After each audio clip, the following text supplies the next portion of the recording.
Hi, it's Camille. Welcome back to Signs and Headlines, your one-stop shop for all things astrology and pop culture. And I am Tasha, and this is our first technically Spotify-oriented episode. I say oriented because we're finally on the platform. We are still going to be on YouTube, but we figured, post Mercury retrograde, get some shit in order, and Yeah, maybe actually put this out there in a more intentional way. here So, we go. welcome back, everyone. And if you're new here, we hope you stay. Hit that subscribe button. Yes. We have to be those people now. Like, share, and subscribe, please. You Leave a know, review, all the things that, they say. it took me a long time. Like I've done, multiple iterations of a podcast, and I feel like every time I want to say that, it's always like imposter syndrome. Like, this is so weird. But I do feel like the more you get into the flow of saying it, it kind of like naturally just starts Oh, to yeah. operate in your reality. That's how manifestation works, baby. You just have to Yeah. keep taking the action. Yes, and do I notice you have a new like mic setup and everything? Like we're really Honestly, no. However, Oh, I do feel like it is a little new post this retrograde, just because yeah. I've done some things on Zoom. And I mean, I really took this retrograde to heart because we're obviously recording this on March 21st, the second day of the astrological new year. Mercury has just come out of the microwave, although yesterday was a void moon all day, which I normally am so deeply untethered during void moons, but I kind of really enjoy it. But it might have been like a little, I don't know. It's like we're adjusting the frame. You know what I mean? Yes. This weekend. Yes, yes, yes. I agree. I spent the void moon being void myself. I caught up on a lot of rest and sleep. Surprisingly, I had a very hard time sleeping last night. Although to be fair, the Taurus moon, when the moon moves into Taurus, it immediately like squares off with Saturn and Chiron in my chart. Yeah. So it's not a pleasant ingress into the Taurus moon. And then with all this Aries, I just feel like so combustible. So we shall see how this week goes. But Yeah. before we jump into next week, so it feels like next week's problem. Yeah. How was your week? We had a Pisces new moon also, wind down Yeah. eclipse season and retrograde season. But we also had Mercury conjunct the North Node this week. I mean, first day of the new year, it's Mhm. a big shift. Have you felt that for yourself? I mean, you've been going through a lot of shifts too. I've been going through a lot of shifts, so I'm in a new place. So for our video viewers, you'll see that I have a different background because I'm doing the excruciating process of relocating and doing it myself. So not hiring anybody.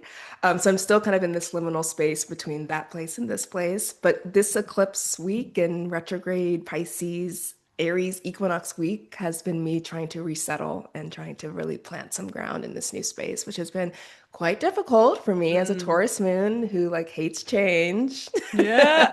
Yeah, I Um, I can yeah, imagine. yeah. So that's where I've been. I've just been trying to get up every day and be like, what do I need to do today to feel normal, to get back into my body or get back into my routines? And I've not been thinking about astrology at all because it's been a lot. Mm.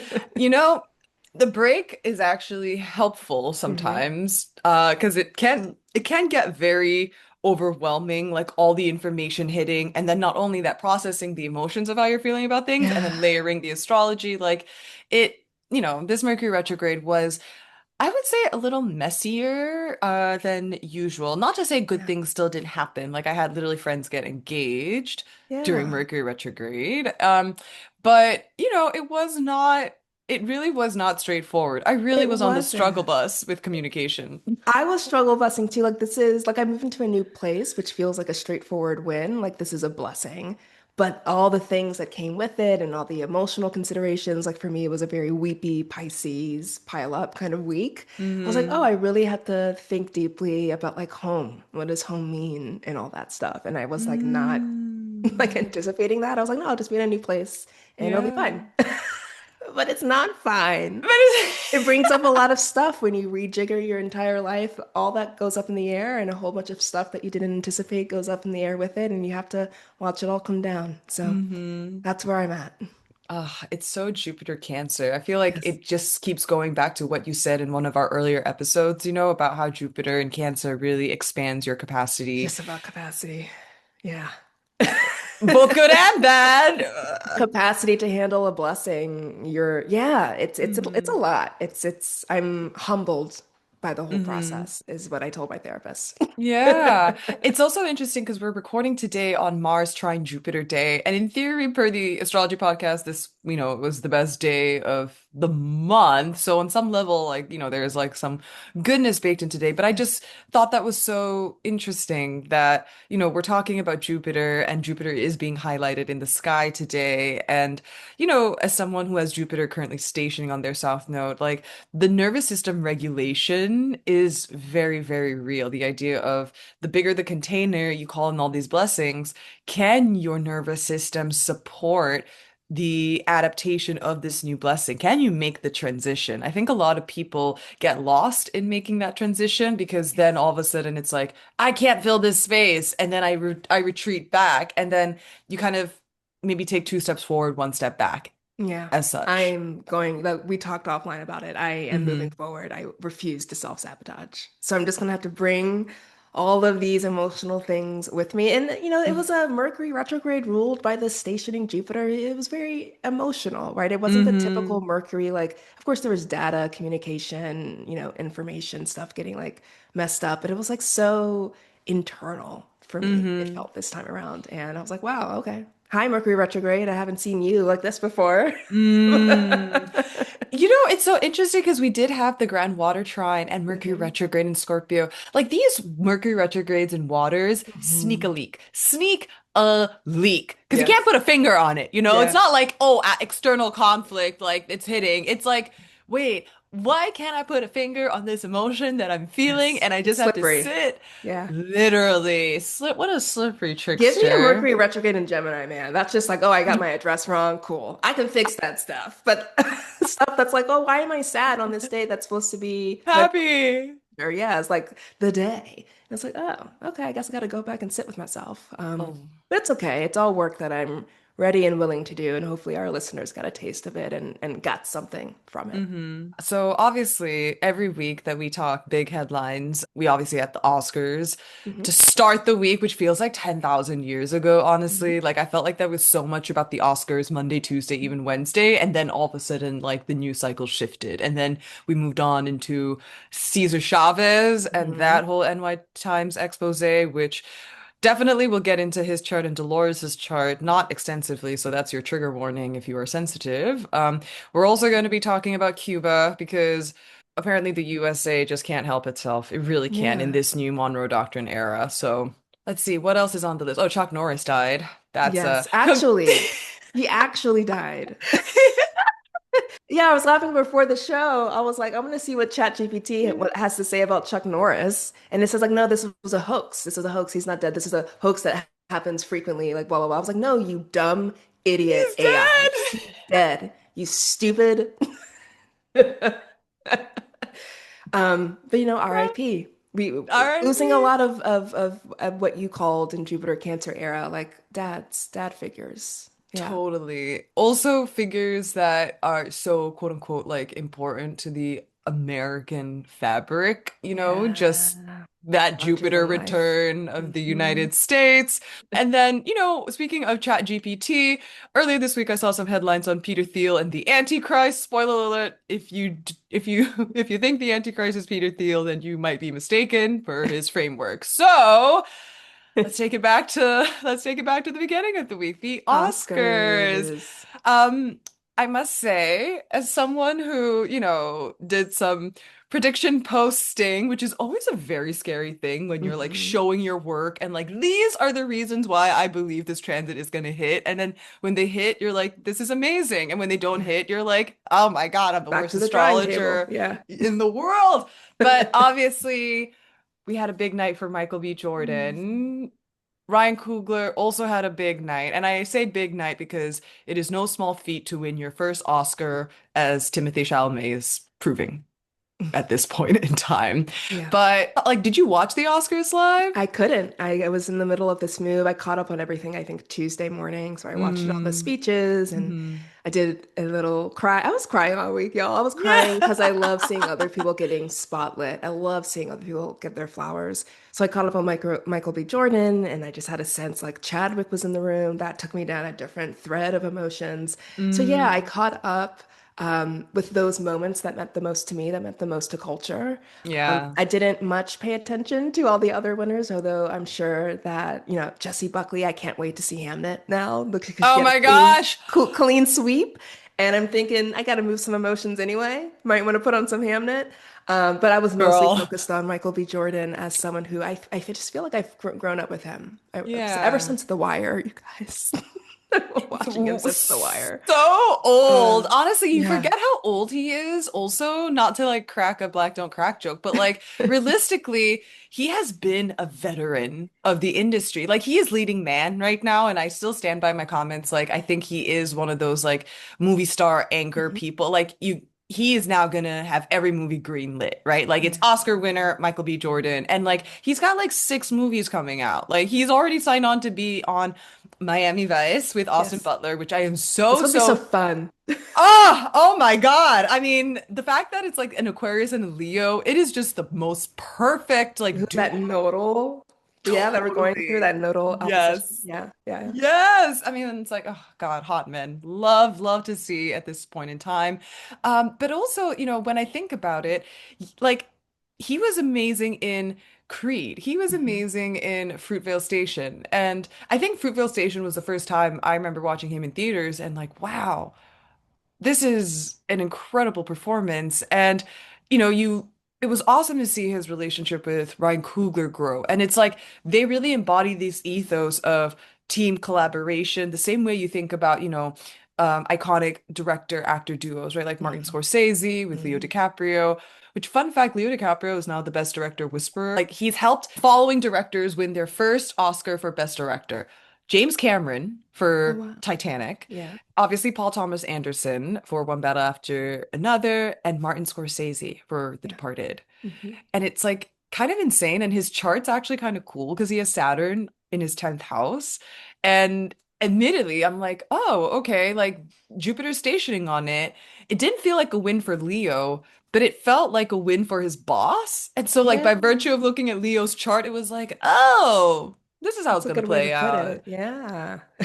Activations don't have to mean you in your chart Mhm. necessarily. It could mean the other players. Although this makes me wonder if there is ever an opportunity for Leo to, I don't know, like do more directing. You know what I mean? Like he's the like because if you think about it, right, in the food chain of command, the director really is like the captain. Yeah. And like I feel like you naturally graduate from actor to director at some point if you like feel like you're owning your craft in some way. I don't know, maybe I'm like projecting my Yeah. 10th house ambition onto Leo.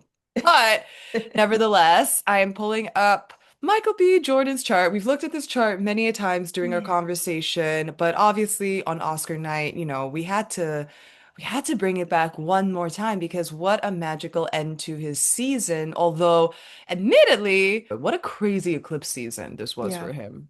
Absolutely. Yeah. So kind of pulling off what I did like last week, like that Jupiter retrograde was full of high highs, but also some not, I wouldn't even say low lows. Like I feel like it didn't detract from the bigness of this moment for him, but it's been Mm-hmm. like certainly up and down, yeah, in a lot of Mm-hmm. ways, in the way that Cancer would be. It's very tidal. It's not straightforward in the way that, other cardinal signs are. So that Mm-hmm. kind of tracks and that makes sense.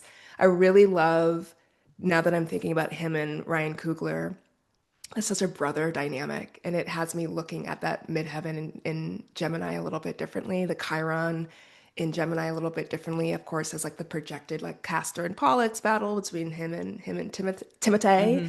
but also Mm-hmm. like to do it with your, I don't know, it's just like a sibling kind of vibe, and him Mm-hmm. and Ryan Coogler feel like family in that way. And so I thought that, oh, another way that that Gemini midheaven is kind of like coming out. Of course, we talked about in the comments section, like winning a Oscar for playing twins, playing siblings when the So North good. Node is on your natal Mercury, which rules twins and siblings and rules that 10th house Gemini, twins and siblings. Feels so astrology good. Sun on Jupiter for just like, bam, a straightforward win. Mm-hmm. Yeah, so I know that, Timotei's chart was also kind of like highlighted as like a potential win, but Yeah. it seems like it went to Michael and it cinched the win for him. And so like we have to now look at these transits with respect to like okay, what happened, right? That kind of put him Hmm. over the top to actually get the statue at the end of the Hmm. day. Totally. What was always so fascinating about this Best Actor horse race, if you will, Mhm. was the Sabian symbol embedded in like that 8 degrees like Pisces, actually. Like I looked up the symbol and it was basically like a jockey on a horse. Like I'm paraphrasing here, but it was Yeah. the idea of doing everything you need to do to get to your ambition, almost as if you are a jockey in a racehorse. And the cautionary tale to that is running out of steam before the finish Mm. line. And it was just so fascinating to see the symbol play out for the both of them. And something that I felt was always important thing to consider when I study, celebrities and like how their transits are impacting them is like I want to see how the story or what the story being communicated, like does that hold up with the transits or does that hold up with some kind of higher lesson? And obviously Timothy had gone through his Saturn return, and it did make me think about, wow, like in the movie in Marty Supreme, like it really did feel like he was chasing greatness. And so you see those themes with his fifth house Capricorn stellium. But at the end of the day, you didn't like Marty by the end of the movie. Yeah. Kind of learned something else about himself rather than actually winning the prize he thought he wanted. And so, it would be fascinating to see someone win for that role on some level, especially when this is your Saturn return role. Now, what I find also interesting is he will be playing Paul Atreides in the next Dune, which I am so incredibly hyped for. This year, Dune is going to be amazing. And oh my God, I didn't even mention this was the week that Zendaya has come back into the press circuit. She's going to have like so many movies this year. It's Yeah. insane. This is a banner year for Zendaya, but it just felt like, okay, maybe in Dune 3, his plot line is he's gone over to the dark side and he's lost his ego a little bit. How does he come back to the light? And I do wonder, given the nature of Mars retrograde coming up in Q1 next year in Virgo, as well as two more lunar eclipses, it's almost as if the Saturn return in Pisces or this Pisces period that we're coming out of is on some level getting stretched out into Q1 of next year by virtue of the eclipse cycle. Sure. So it just feels like, you know, Michael got his flowers, and I kind of feel like there's just another moment coming. So Yeah. it's again very Castor Pollux Gemini, and like it'd be hilarious if Michael was the one who gave him the Oscar next year. Yeah, next year. Yeah, I love that. I pulled up their composite chart also because I'm so sorry. That Jupiter on the midheaven for both Michael and Cougs, like, Beautiful. wow. Yeah, cementing a Elevation. win. Yeah, beautiful. Elevation. Venus on their composite sun. Honestly, just looking at their composite, you knew they were at least like they were gonna win something, Yeah. whether it was Best Picture or not, which obviously is still very controversial. People are debating, should Best Picture have gone to one battle after another? No, that was a Crash repeat. I want to see what was going on with the Oscar transits when Crash won. Oh my God, yeah, wait. When did Crash win the Oscar? I never watched Crash, actually, funnily enough. I did, and I was like maybe 15 or something. March 5th, 2006. Okay, 2 years old. Wow. That feels like a long time ago. 7 p.m. 20 years Los ago. Angeles. Oh my God. Okay, so Crash Oscars. Okay, we have Mercury retrograde in Pisces. How about Whoa. that? I mean, How talk about about like a that? Best Picture winner that like d isn't a straightforward like win, right? It's like, Yes. maybe there's a lot of commentary being brought up, like what does it mean about the culture, race relations? Look at that Jupiter station in a water sign.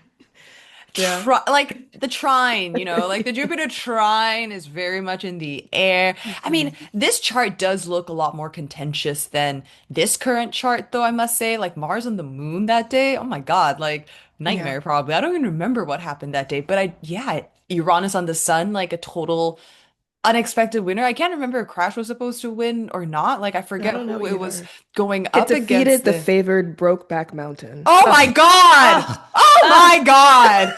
Not Brokeback. No! I love that film.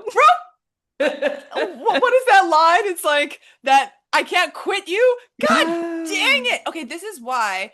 This is why I think Sinners is the Sinners one battle after another win situation It's the is same thing. very similar conversation with I cinema. also think that back when Crash won, like culture hadn't caught up to like the kind of discourse we're having now around like race relations and like all the things that Mm, we're a lot more kind of smart at in like 2026. So it's kind yeah. of like the discourse that we have been having around one battle after another is like it's like the discourse that we should have been having around like Crash. I mean, it's like similar in that way. Mm, But culture has grown up, it has wisened up in the 20 years, right? And it's kind of like, oh, we're still awarding Best Picture to these kinds of exploitation films of hmm Black people. hmm But I think culture has a louder voice these days to be like, I don't think we like this. Yeah. So I feel like the Crash won, and then we kind of like moved on, and like I don't know, because we just weren't looking at those things back then as Yeah. much. Threads probably wasn't, I mean, not Yeah, threads, Twitter wasn't as popping at that that's time, right. We didn't have right? social media to, Yeah, yeah. facilitate the discourse. That is very interesting because, I had done like this Oscar post-mortem like astrology view, trying to like hold, as like objective of an opinion as Mhm. possible while still baking in like the cultural context. And I hadn't necessarily heard Paul Thomas Anderson like address his movie or speak about his movie. And I like that in the Oscar press room after he won, people were asking him like more Yep. pointed questions, like how do you find the representation of Black women? It's been criticized in your movie. I didn't find that response particularly compelling, I must say. No, But because he just said, "Oh, Tiana Taylor has been talking about this." Like he yeah. just again put it off to a fucking Black woman. Why don't you answer it? I still have questions about Regina Hall because she just looked so not happy to be at any award season. And I'm not Okay. saying like I'm projecting like a certain, I don't know, thing on her, but like even her interviews on the red carpet, they were like not excited. Like it just looked, maybe she's tired. I would be tired too Yeah. going through a whole season, but I don't know. It just felt like there was something not entirely there that I'm curious about what might be happening Yeah, behind the I completely scenes. forgot she was in the movie, Tasha. I forgot. We covered her chart. I know. I feel like I haven't seen her since. And what's crazy is I think her performance was Excellent. incredible. Like, Yes. what? The What are we vulnerability. watching? Yes, and we didn't really even get her backstory. I want to know more about her. Yeah. Literally. But what was interesting was Paul Thomas Anderson. So when I looked at his chart from the perspective of Leo DiCaprio's character, i.e., like a bumbling white dude who tr means well, but like is clearly not equipped to handle this situation. Like, he said he wrote this film as an apology in a way to his kids because we've left the world in such a shitty manner, and now it's on you to clean up. And he ties that into how the final scene of the movie is really centered on Willa, Chase Infinity's character, as the hope for the next generation and to keep the fight going. And that was his whole thing. Like, he's like, I'm not a politician, but this is how I view the world through my art, which is also a very interesting conversation at this point in time, the role of the artist in these Saturn and Neptune times, in Sure. Aries. But again, you just go back to his Mars in Cancer, like I just don't think for him there will ever be a straightforward like loved movie. And then now that you're baking in race relations, again, the cancer of it all with Jupiter station on it, it's tending to some pretty intense wounds for the Yeah, collective. and like the idea of like now it's up to Willa. Jeez, that's a lot. His biracial daughter, who Yeah, who's been through again, all that. Yeah, you're it's up to you, mimicking. Black woman. Gotta fix it all. Pass. But I do think it's interesting that as a Cancer sun, Cancer Mars person, that he was thinking about his family and his kids, and he put that Hmm into his art. Like that's very astrology good. hmm But yeah, I just think about Mars in Cancer as being that kind of bumbling, like not idiot, but just kind of like hmm not quite getting it. hmm For what it's worth, something I said in my piece was that with Neptune, you can either maybe mimic culture, maybe even in these Uranus Gemini times, but really with Neptune, it's either mimicking culture or reflecting culture, or it can shape culture. And I think that for both these movies, one reflected culture, one is choosing to reshape it based on its Yes. understanding of history. And it's interesting to see what ultimately won out, because when I think about the South Node in Virgo, there still is this idea of I need a familiar script even Mhm. though I want to I'm down for something new. I'm down for the next vision. And so for me, I think this was very Paul Thomas Anderson indirectly passing the baton on to the next generation, which would be the Ryan Cooglers, which would be this sort of up and coming new Yeah. perspective that honors culture, history, while also bringing it forward rather than just, I don't know, reimagining the The same old. same, like reheating the nachos is a very Yes. Canadian thing. Yeah, I love that Yes. reflection of like you can either reflect something that's already been reflected over and over and over again, or you can completely create something new. And that's what Sinners did. That's what Mm-hmm. Sinners did. And I don't think Absolutely. one battle after another did that at all. It just Mm. reflected Crash, which was a film from 20 years ago. Accidental nostalgia of cancer. It's always referencing the past, whether it knows it or not. But yeah, needing to move forward and shape a new vision.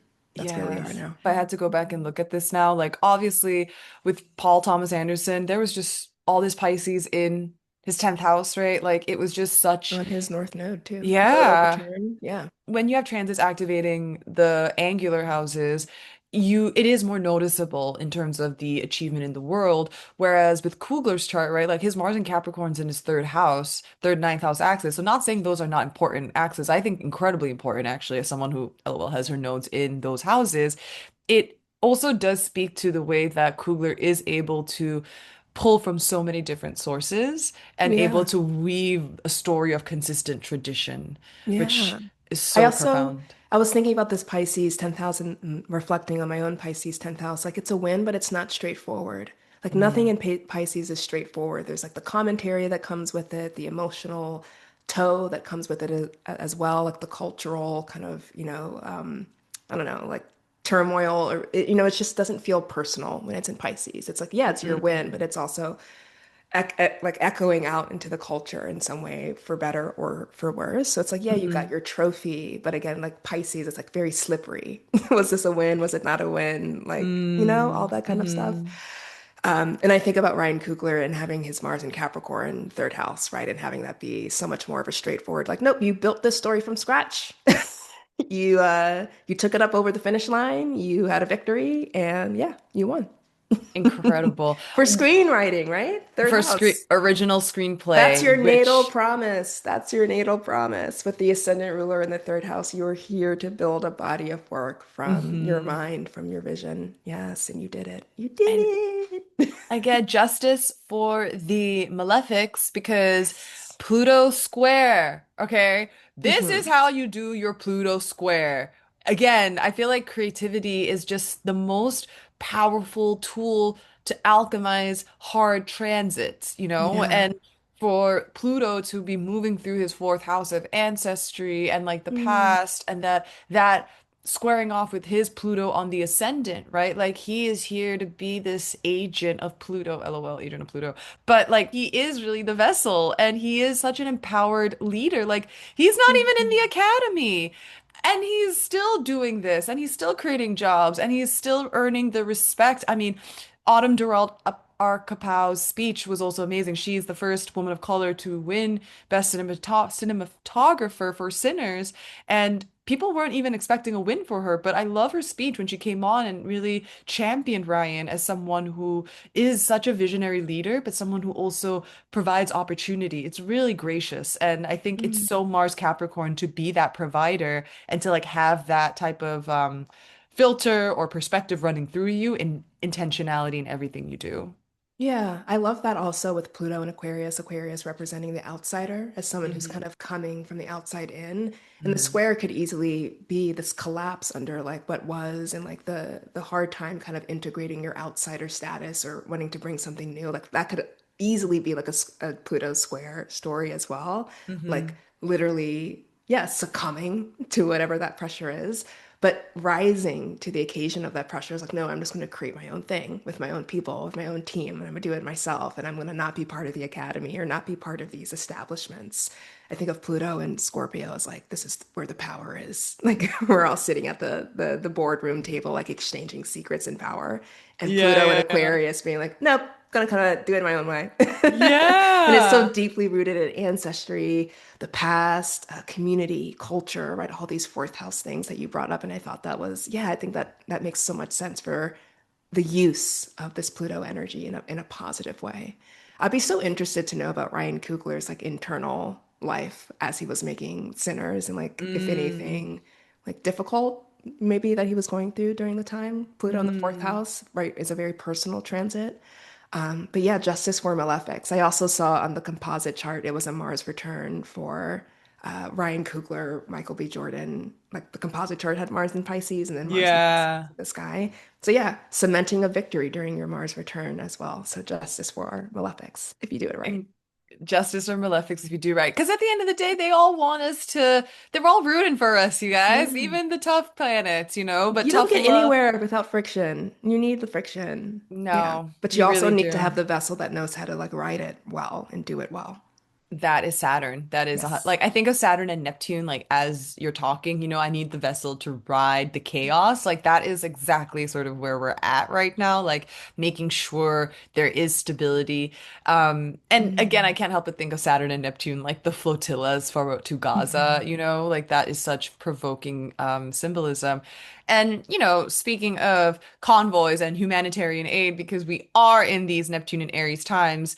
But I should actually say before I go to Cuba, Mm. is there anything else you want to say about Coogler and Michael B. Jordan? Anything about the Oscar win even? Till The only next thing I would season. want to look at, but it might be like out of pocket at this point, is Chadwick Boseman's chart because it was a win. I just felt like he won that day too. Oh He my totally God. won. You know what? The picture that just kept coming up is like of the three of them. So that was Oh, his brother. That was his brother. So to talk about Chiron in Gemini in the 10th house during this major win for Michael B. Jordan, the pain of like not having his brother there as well. oh man. Honestly, like this one was, you hear so much about him after his passing and like the stories, and it's just like, it's just so sad. And sometimes I do wonder, like, maybe the good really do die young. Wow. I never looked at their charts together, but I don't know if he has Pisces Moon moon in at Pisces. 20 degrees, but because we don't know his time, but it should be close enough to still be conjunct Ryan's Jupiter. Yeah. So, That makes sense too, with just the fluidity with which he plays so many roles. I wouldn't be surprised if that's his actual moon sign. Yeah, and mm, Venus on the Mars. Yeah, he was just like what's that word? Posthumously in the room. posthumously. That's a Yeah, in the room. difficult word, It I is must a difficult. It's say. not spelled like the way that it I wonder how it Chat sounds. GPT would spell that. Stupid LOL. ChatGPT doesn't know anything. Posthumously means that you're still alive, like Chuck Norris says. You Like, idiot. ChatGPT is so stupid.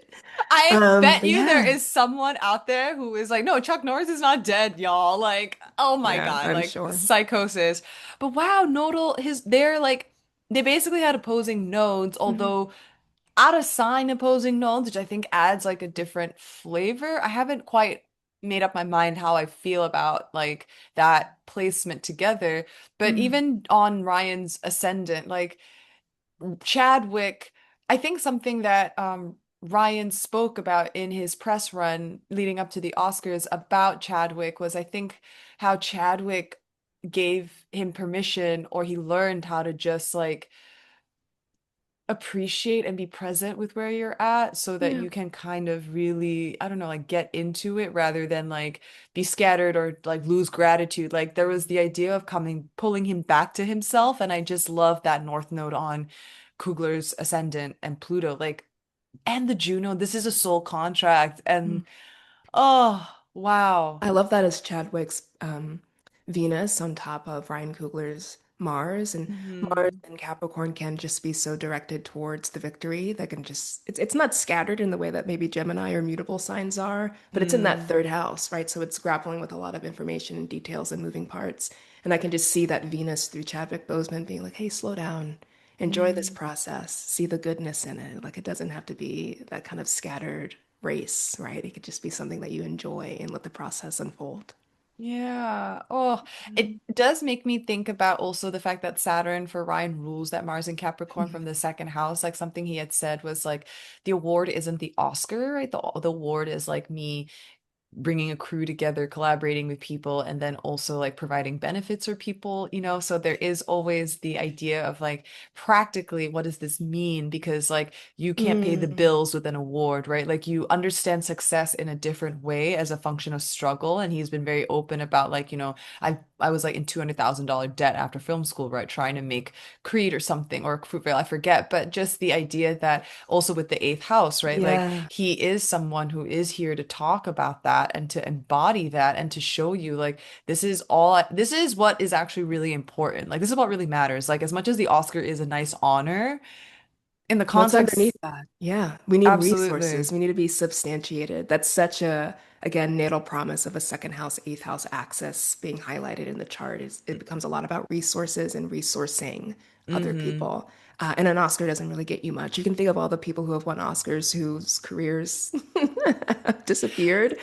So I get that. It's not about the award. It's about what you create underneath of it, the systems, the structures. Yeah, the sustenance. You know what? It is very similar to the Jupiter conversation that we had Mm. earlier. The idea that when you get elevated to the next level, right? Like, what do you do with that? Do you sit back and like wait for the opportunities to come, or do you also meet the moment? Can we see Boseman on top of Oh, Michael B. Jordan Michael. really quickly? Yeah, absolutely. Oh, Okay. Pluto on the South Node. Talk about Wow. gravity though too, like losing someone. Like I can see that as just like the absence of a presence that was so formative for you. Oh my God, What yeah. else is there? Same Well, Venus. that Ah, Pluto also hits his moon. yeah. So, wow, I think when you think even about that 11th house, like, Mm. huh, I, c- And Chadwick's Sagittarius stuff being in Michael B. Jordan's fourth house. yeah. I was waiting on his speech, maybe him to mention Chadwick, but I think it's more of a private connection. But also the way that maybe Chadwick was so foundational for Michael B. Jordan and is like Mm-hmm. part of his ascendance and how he got to where he is. Mm-hmm. Uh, Oh my God, this thing that's coming to mind when I see like in synastry all the sag, especially if you're Virgo rising and someone has like a sag stellium and they fit in that fourth house, I literally think about it as the wind beneath my wings. You know, oh, did you ever know that you're my hero? Oh my God, like the way that my Cancer ass is like getting emotional you are now. the What? wind beneath my wings. Yeah, that's Did so you guys beautiful, did you Tasha. guys I know love that that. Camille is a singer, y'all, with her I Taurus am. moon? Her voice is incredible. So like I'm karaoke voice and Camille's like legit artist voice, okay?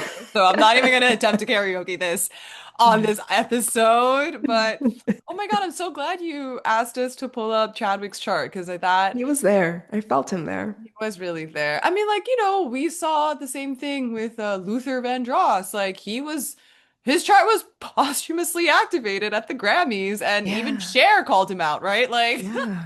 Can we see the transits to Chadwick Boseman on Oscar night? oh, yes. Oh, okay. So Pisces stellium, second house. I'm just curious if he posthumously won in some capacity as well. Kind of, Yeah. maybe. Jupiter going through the sixth house of the legacy of one's work, perhaps. Yeah, I just wanted to see what was going on. I mean, Sun, Moon, that makes sense. Second house, Chiron return, Yeah. Venus opposing Pluto. That feels very underworld. Hey, I'm coming to I'm visit. here. Yes. Yeah. And then let's see what else. Venus trining into Neptune. I think it is in that power of the Venus and Uranus maybe because Uranus just left 27 degrees, right, recently. So it was still on that Jupiter.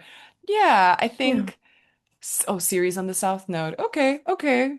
Yeah, Venus trine his Saturn as well. Mm, Yeah, for like you're not forgotten, like your work is being yeah, your legacy is being spotlit through Michael in some way and through Ryan. Yeah. There's something mm. there. There's something there. I just wanted There to is see. something there. There is something. Oh, I mean, Jupiter station across the Venus in Capricorn. Mm. Moving on from one high of the week, because this was all happening at the same freaking time, which is so disorienting, in these times to watch the Oscars and then, whoop, Cuba's in the blackout. Ooh, we're bombing Lebanon. And, Bibi Netanyahu may or may not be dead. LOL, they debunked that. Did you Apparently, see that he's like AI thing? Yeah. with the six fingers. It is. Or like he was missing an ear canal? Oh, great. It's just a lot going on. It makes sense why Suzanne Collins freaking wrote The Hunger Games after like going back and forth between like the Iraq War and reality television. Like she was like, this is not real. And I'm Mm. like, we are in that very Time. much. Mhm. Yes. So, in case you have not been keeping up, Cuba has unfortunately, well, actually, they got their electricity back, but Early earlier this this morning. week, yes. And honestly, like, it's very hard for me to find news on Cuba after like 3 days ago. You know what I mean? Like, it's almost like there were all these reports that came out early this week, especially because Trump had made a very callously casual comment about, oh, we could probably take Cuba. Yeah, Like, just taking things. Yeah. yeah, like what, sir?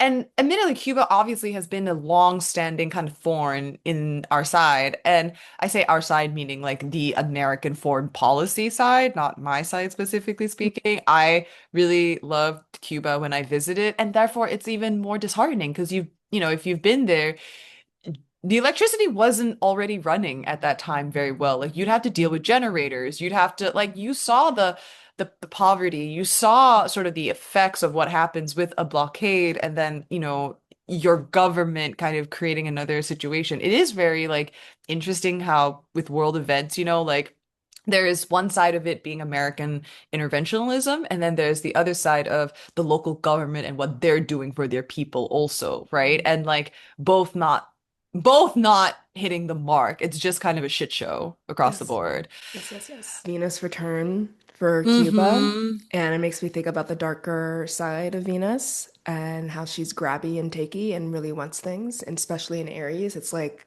I will fight until I get this thing Mm-hmm. that I want.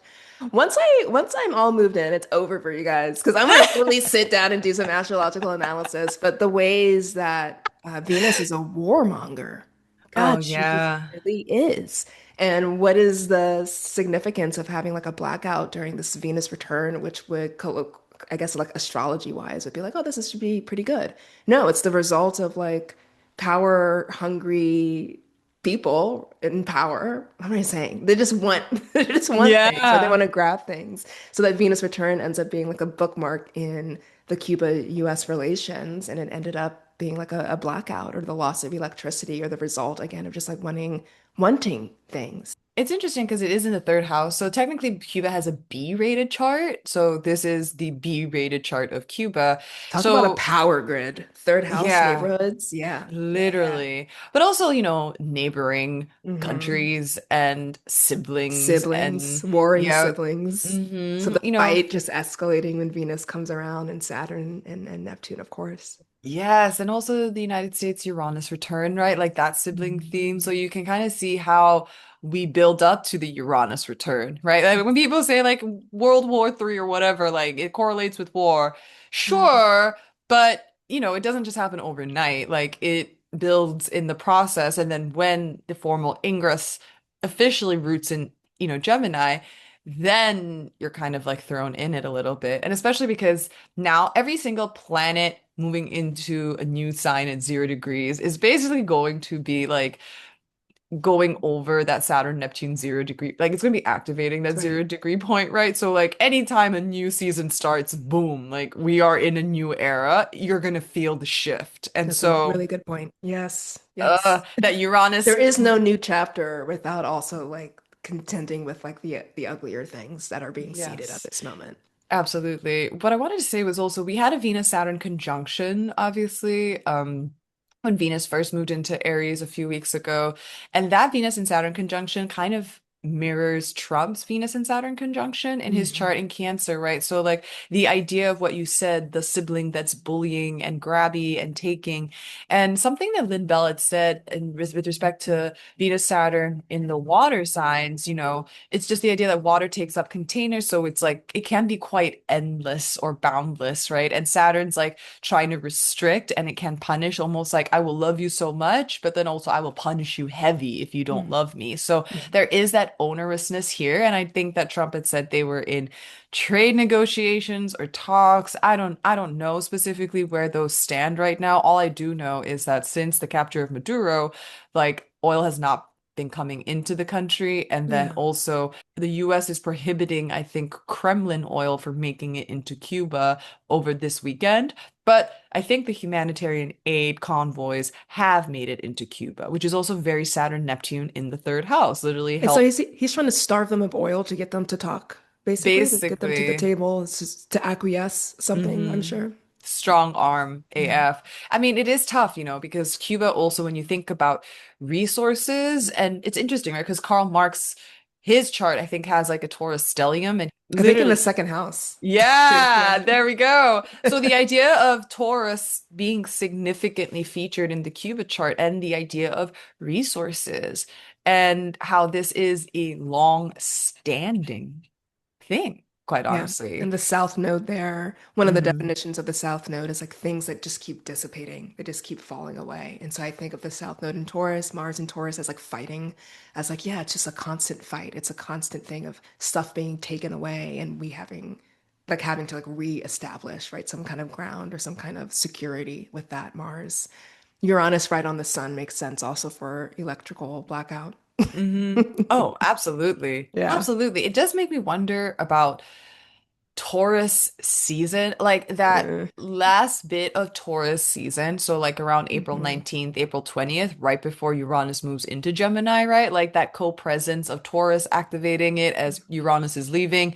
That last week, third to last week of April is Vivi loud. And admittedly, like this post shadow Mercury into April 9th will be loud as well. Like next week, we literally have the sun meeting up with Saturn, Mercury in the North Node. Like it's just continuing, right? But April really is going, you're going to feel that bigger shift. And I'm a little bit worried for this chart when Chiron moves into Taurus over the summer, Yeah. because it's also going to be hitting the moon Yeah. for Talk Cuba. about a struggle, right? To just get resources, even with the moon in Scorpio. The struggle Hmm. just for security. It'd rather be in Taurus, but it's Especially, struggling. Yeah. LOL, the way that they have a Scorpio moon and Taylor Frankie Paul has a Scorpio moon, and this was not a good week for the Scorpio moon folks with the Aries, ingress, LOL, something to do with Mars and Pisces there naturally.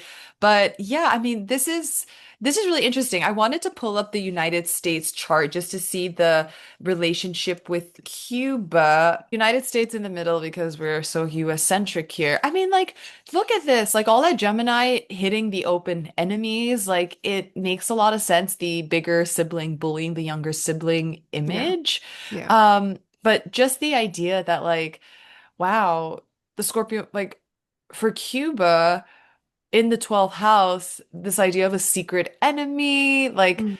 super interesting. Hmm. Yeah. Hmm. Hmm. Hmm. Hmm. Very Hmm. Hmm. curious. Very, very curious indeed. Oh, there it is. I was like looking for an exact hit. Saturn, Pluto. Ah, that makes sense for like the governments of Cuba, the leaders of Cuba, right? The power structures of Cuba, Saturn being in some way a threat to the United States with that Pluto in the second house, specifically maybe with respect to like resources. That's what Mm. that makes me think of. I'm trying to pull back my history notes from high school. It's like the Bay of Pigs, the Cuban Missile Crisis. Like, Mhm. the relationship with Cuba has always been an Contentious. interesting one. Yeah. And it is, when you think about Pluto Saturn, right? Like, that is a hard combination of planets together. Yeah. So the fact that it's happening in the second house of resources, like this really is a thorn in the United States side in terms Hmm. of like dominance and like how have we not like conquered you? You're like an island off our coast basically. Hmm. Um just so much greed. So much greed in the America chart. Oh, and Yeah. the Chiron and Capricorn opposing the United States Sun. This is a Mm. Sun Chiron relationship. Yeah. You're a threat Ooh. to my identity. Yeah. Yeah, that sums it up. That about sums it up. Also swearing Saturn. Again, another Saturn hit. This is heavy. Speaking of one heavy matter moving into another heavy matter, we're just getting that out of the way before Yeah. Let's just the go end of the deeper. week. Yeah. So, obviously, the big headline that came out in the middle of the week. So, this was like right in the dark moon leading up to the Pisces new moon. We get where the Cesar Chavez is not who he had portended to be Be. entirely. That announcement floored me. And the fact that this has been a 5 year in the making piece since like 2021, since the nodes, 2021, I think what the nodes are in Taurus and Scorpio around that time, 2021 into 2022. So on some level, it's not surprising considering he does have a Venus in Taurus. He is about to hit his Chiron return, right? So like when you think about a Chiron return to remember, I Mm. mean, wow, this was again completely took me by surprise. Although if I looked at his chart, maybe would have had a very different opinion about this. Yeah, I was looking at the fact that Jupiter was stationing on top of his Pluto. And what Jupiter Hmm. does, I feel like in a lot of ways, is make things bigger or expose things, whereas Pluto can be the secret keeper.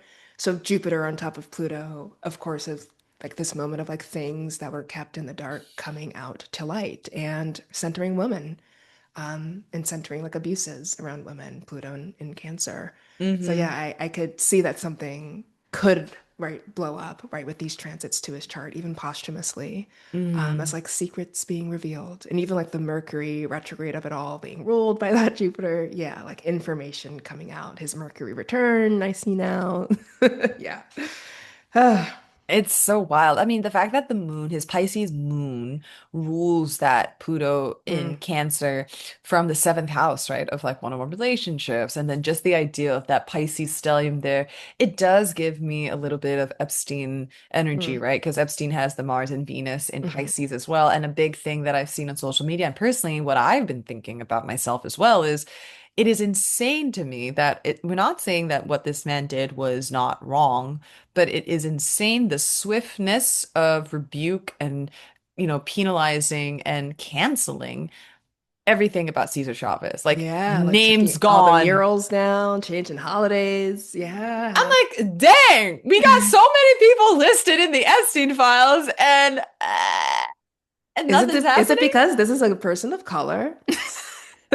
I mean, the one who chose to step out of line, Yep. gotta still make an example of all these years. And again, it's not to take away from like so much of what the movement accomplished, right? And that was part of the complexity that the women had to navigate as survivors, but also those who believed in the cause. You are sacrificing yourself in some form of way, and it's just messed up because more often this is not an uncommon occurrence, especially for a lot of women Yeah. in proximity of like very powerful people, right? And so just the idea that his Uranus in that eighth house was also getting illuminated by Saturn and Neptune, right? Like this revelatory, this shocking sort of, it completely changes your brain chemistry of how you're like thinking about this person now. Yeah, and I think of the new moon in Pisces, it's not forming an exact conjunction to his Mercury, Mm, but Mercury ruling his midheaven, which is legacy, how you're remembered, and the new moon in Pisces is like, oop, there's a new seeding for this person's legacy. There's going to be a new narrative around how this person is remembered. And just it being on that eighth house, seventh house cusp, it deals with your relationships with other people and that mhm, which was kept hidden at this point. It makes me wonder if like Neptune in some way, because it can bring illumination, like a personal spiritual illumination. I wonder if it can play the role, kind of like with Jupiter, of like bringing things out into the light. Because ultimately, everything is just seeking to be integrated. So it makes me wonder for like Aries placements, with Neptune going over your placements, right? It's about like getting right with things that you may not have integrated into your consciousness at this point. Even mm, posthumously, we're integrating this into the consciousness of Cesar Chavez and his legacy and what he's done, what he has meant for people. So that's what I mhm. was kind of looking at as like, oh, this is a new chapter in how we remember this person who we looked upon fondly, but now we're realizing is a much more complicated figure, unfortunately. Unfortunately. And I have Dolores's chart pulled up Mhm. as well because, Dolores really, like, if you're not familiar, she also was an integral part of the labor movement. She helped co-found basically like the United Farm Workers and Si Se Puede, like, that's Dolores Huerta. Like, and so she is a name that not necessarily has been second, I mean, maybe secondary, but in the way that it's being presented, but she was nevertheless such an integral figure to the movement actually being successful because she did a lot of the negotiating as well. And it is wild, obviously, to also see that at this current junction, like this is her Mars return story. And I think we saw a similar situation with Giselle Pellico's chart, her Mars return, and her coming out with her truth and like feeling finally courageous enough to speak about it. Just very loud symbolism, especially considering this is her chart ruler. She is a Scorpio rising, and the fact that Mars not only rules her first house, her body, like literally the idea of sacrificing my body, but then also Mm. Mars ruling the sixth house, service. And also, we think about Cesar Chavez, he's got also an Aries sun, the way he fills up her sixth house. Like, there was a tremendous power dynamic subconscious here, like part of their soul contract before even getting into their first and seventh house relationship. Do you So think there's something about like a Mars return in the fifth house that can bring up issues around like sexual abuse or assault or like being totally, trespassed against because of t- one's sexuality? Yeah. And the ruler totally. of that fifth house is Jupiter in the eighth, so revealing a secret, telling a Hmm. story, like getting it out there. And it's squaring her Jupiter as well. So yeah, the kind of tension of like bringing truth to the light regarding something Hmm. that's so deeply personal and like revolves around one's identity sexually, right? I'm not Hmm. saying that well, but you guys get No, it. no, no, no. I think that makes sense because I mean, the two houses that you would look at for sex and sexuality Or would be five and a eight. Yeah. yes. And so the fact that the Mars and Jupiter form this square in the chart, right? Again, we're talking today on a Mars-Jupiter trine. So the idea of excess and how excess may not necessarily always yield the results you want. Sure. But, and we also had another Venus-Jupiter square with this Pisces new moon, right? So again, there is a lot about doubling down on excess and how much are you like the greed on some level as an interpretation. But the fact that she has this Mars Jupiter square in these sexual houses, right? Hmm. The idea of overreach. Hmm. And overreach doesn't necessarily have to be your type of overreach, right? It's just the idea of boundaries blurring.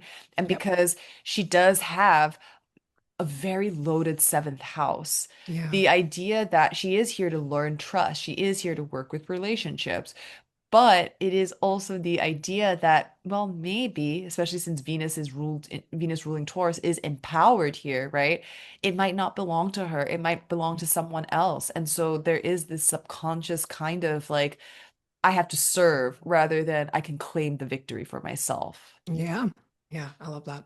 I Ugh. don't love it, but it makes sense. Yeah. Yes. I mean, for her also the idea that she fathered two children first of Cesar Chavez, and then had to give them up so they could have normal lives, right? Like that's also Wow, another Norris. fifth house Martian thing, Mars opposing her moon. It does make me wonder, right, about the idea of how nurtured and how safe she's felt throughout her life, right? And the Yeah. idea of being able to withstand, more situations that don't necessarily feel as safe because that is familiar as the moon tends to Mm. be.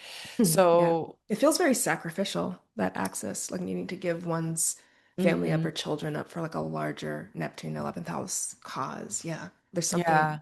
itchy about that. A big theme that came up during this Mercury retrograde was a lot about revisiting childhood, right? With the Pisces, almost as if like the deep, deep crevices that maybe a memory all of a sudden pops up from way back when. And I'm just super glad that this is a secret that she's held long and now her soul can maybe be free, Mm-mm. like it's just such Yeah. a heavy thing for her to have carried around.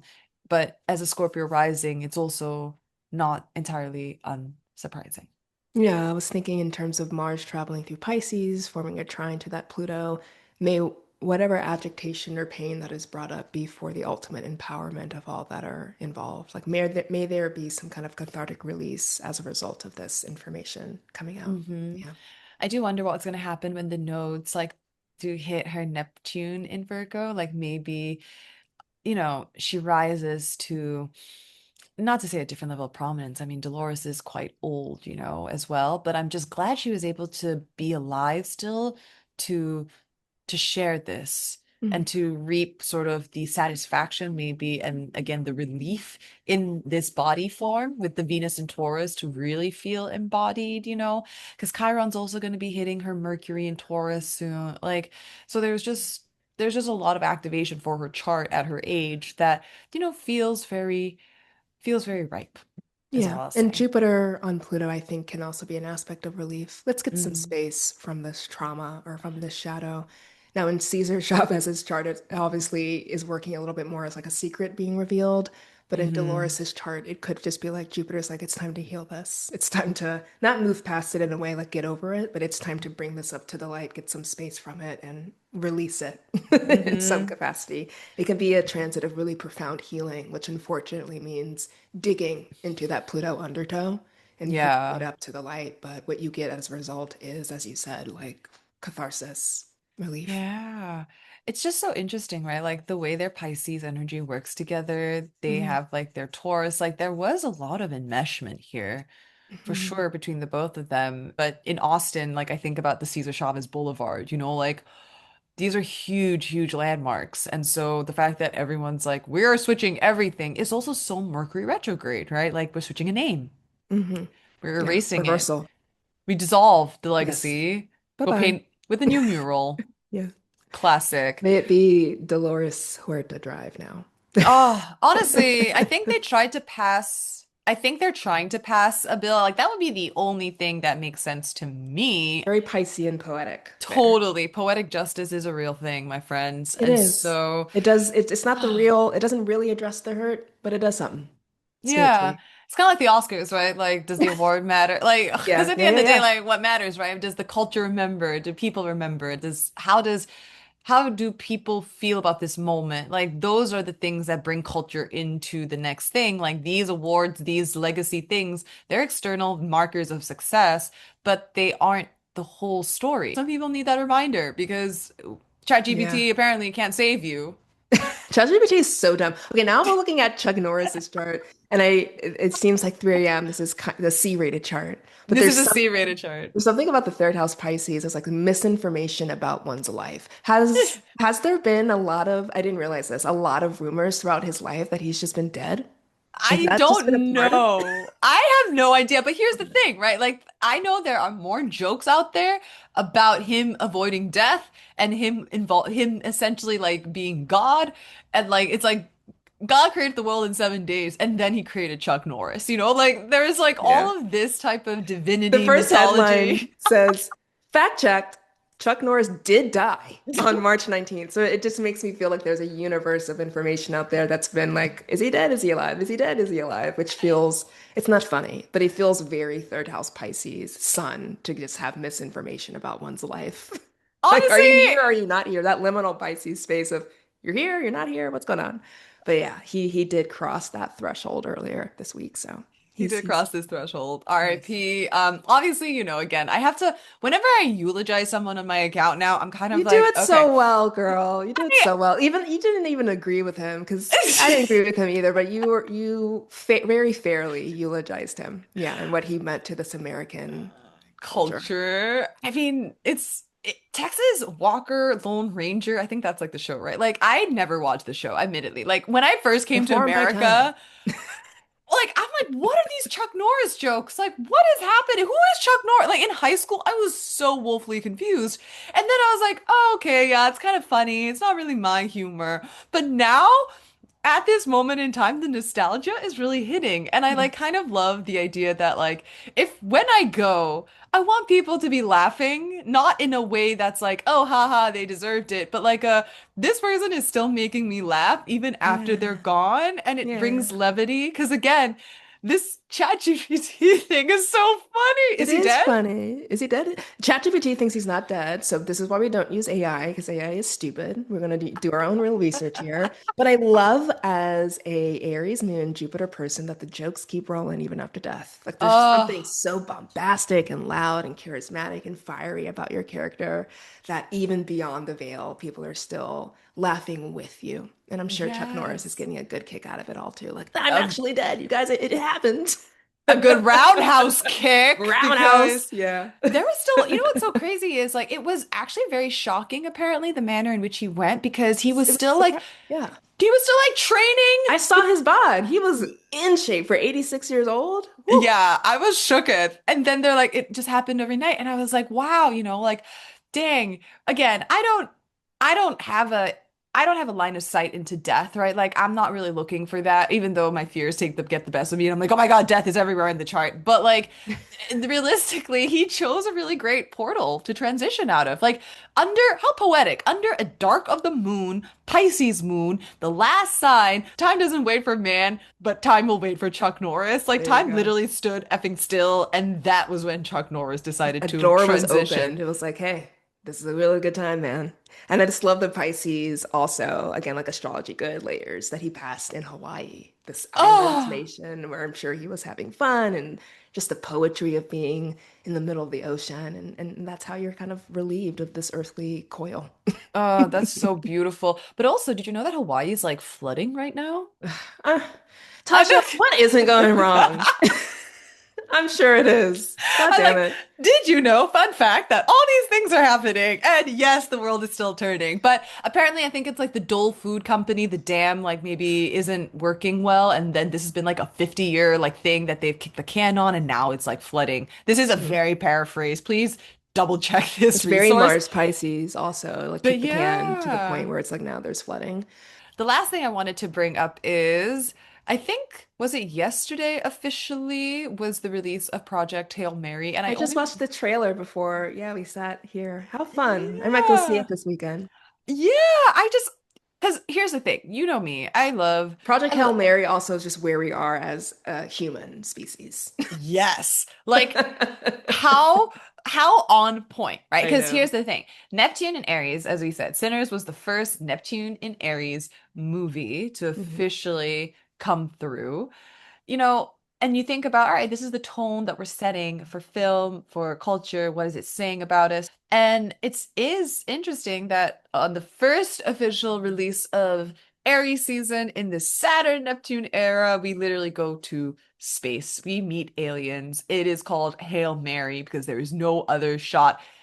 We really are in a Hail Mary with all these Aries I was placements. also thinking though, like watching the trailer, like Ryan Gosling is paying, like, I can't do this. I can't do this. What do you mean I had to save the world? That's what this is as well. It's very much like you as the Hmm. individual need to rise up with whatever capabilities that you have, and you have it in you. You have it in you to rise up and meet this crisis. And in the movie, of course, it's like stars are dying, whatever, space stuff.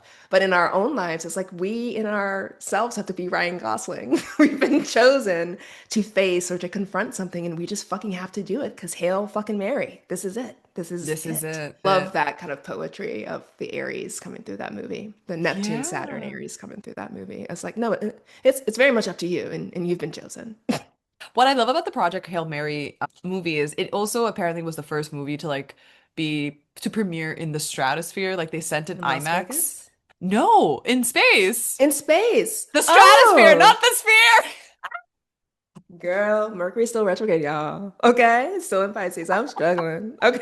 I was like, okay, it premiered in the sphere in Vegas. Okay, big Like whoop. big But no, it deal. premiered in In space. literal space, like they put a projected IMAX screen in space and they like had the movie up. I'm So sorry, what are the mechanics of that? I need to look into that. I How? I don't know. I don't know. Like space is fascinating to me and freaky to me, and I just like I believe in it, of course. I Not that believe in not space. that it's important It and is. It's there. We're in it. We we're are in in it. it. This is the last thing I will pull up. This is just a warning, if anything, because I had not been familiar with this happening in the background. Like I've been, I know who Peter Thiel is. I Yeah, let me know know what's going on. What's the 411 here? so, Peter Thiel believes that the Antichrist is anyone who limits unlimited progress or who wants to put a check on unlimited progress. He does not believe that humanity can be saved. He believes civilization's admittedly a lost cause. It is therefore up to him and his technologically savant people who in preparation for Armageddon is going to want to be shored up with like, their technology and their Yeah. reserves because he does not believe in a false sense of peace. He thinks that's the greatest enemy, the idea that we can arrive at total peace, there will perpetually be conflict. He hates Greta Thunberg because Hmm. again, she's an environmentalist who is like crusading against AI. Hmm. And really, this doctrine is is like a religious doctrine because again, he's using terminology like the Antichrist and like Armageddon, and we have to save humanity. So they think they're like saving humanity. He learned about this 30 years ago, this Nazi philosopher who basic talked about how there's like this friends versus enemy thing, and like the biggest type of enemy is really someone who believes in like an all-consuming government, like a big brother government.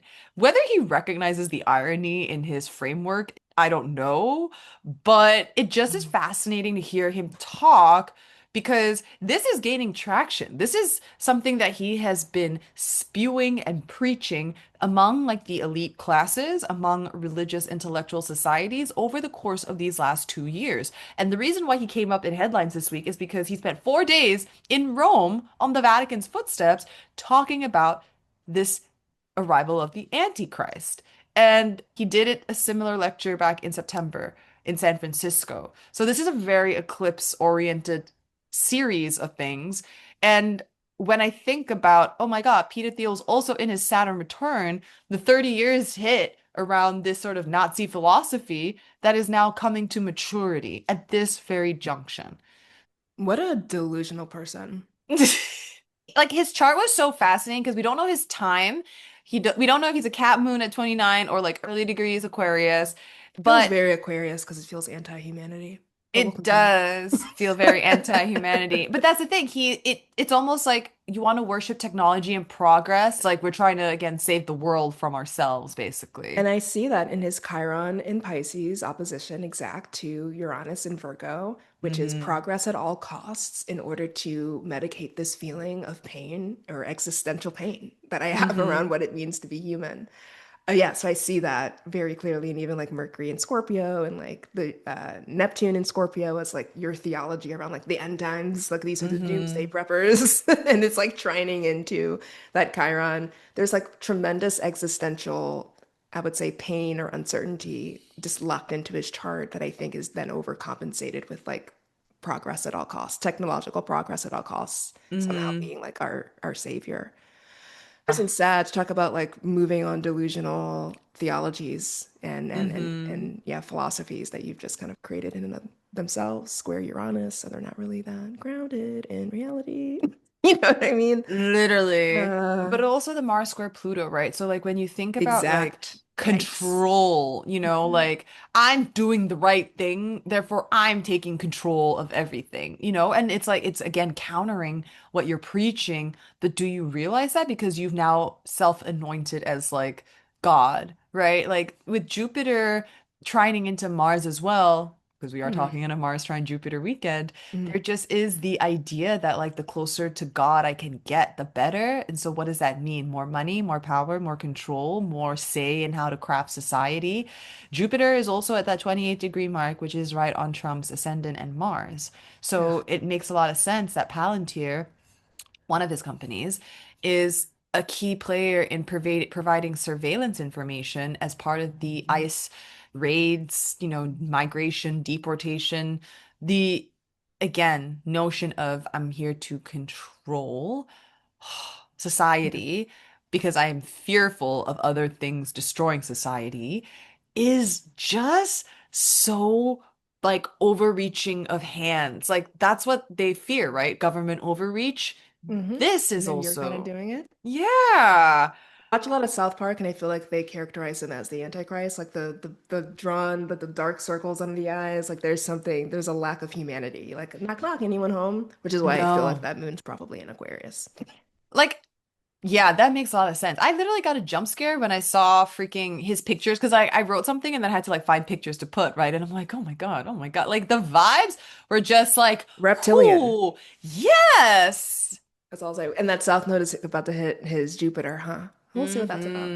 July will be big, but his Saturn return will formally like be done at the end of this year. I mean, technically, of course, Saturn will be in Aries like for the next couple of years, but like in terms of exact 3 hits to his Saturn return, that's hitting by the end of December. He'll be done with it.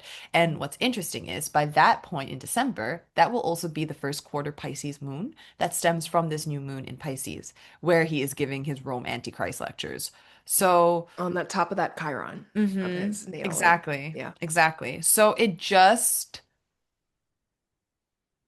again, I'm not saying like I know exactly what the F will happen, but I do feel like there is a very strong chance that something stems from this moment around this Antichrist. Like it's gonna like pick up to the next level and you're gonna Yeah. see it in action, right? However that looks. And Saturn in Aries with his chart, that's very war heavy, right? He wants to embrace conflict. He does not believe in peace at all costs. He believes in conflict being necessary to combat the illusion of peace, which is so South Node Libra, North Node in Aries also. Hmm. Hmm.